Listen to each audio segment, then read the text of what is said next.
When I first read the play, to me, it reminded me a lot of the work that like Carol Churchill does. Strong women and in sort of intense situations. I think it's really great. I think it's a fun take on Ann Coulter. Like, you kind of see a very warped version of who she is outside of camera life. And, obviously it's very warped. She's crazy. But she's kind of crazy in real life, so. It's a wild ride.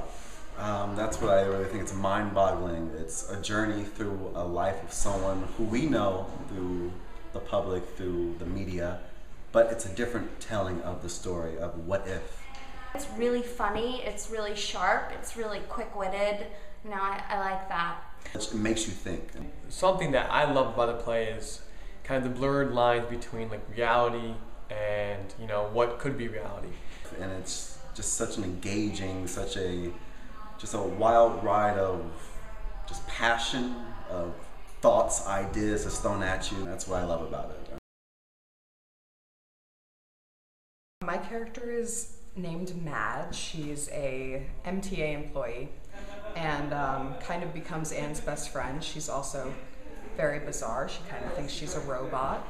Well, my character, he's this gynecologist who is just kind of a quirky, funny gynecologist who tries to, throw jokes at women, especially Annie. He loves her. My character Mohammed, I play Ann Coulter's boyfriend, fiance. I would love to marry her, but things are complicated with Ann Coulter. I think the characters that are involved in the play and that interact with Anne, they really kind of try to pull her from either reality or out of reality or into fantasy or out of fantasy. Who is right for Ann Coulter? What is she really right for? And who is she through it all? And will we still love her through the same? She's a man, she's a woman, she's a beast. She's a beast. She's a beast of a woman. She has these ideas that are crazy. I exactly see eye to eye with Anne. Just the attack that she has in her. I generally don't agree with her politics, but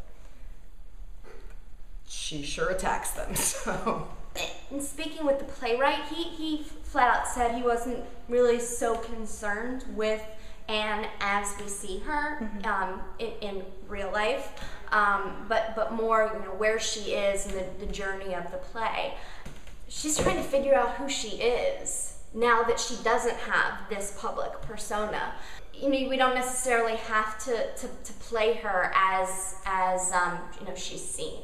It's fun to see her if she was broken down. Especially for a women's role, to have such a bold character who makes really interesting choices in life, even if I don't agree with them. But at the same time, you learn to love her through it all, because the journey that you see her go through is just simply mind-boggling. Just the way that it blends the whole aspect of grounding her in a job like MTA and then having her explore trying to start her own church. So it's something where you kind of think, like, in that situation, what would I do? Yeah, that's what makes it interesting. The journey that you will go on through this play will change you, I think. The difference is you thought you knew this one, but this is what you actually know. This is what actually might have happened to her life. I think that's where the abstract kind of thoughts and realities kind of all play to make this play so interesting.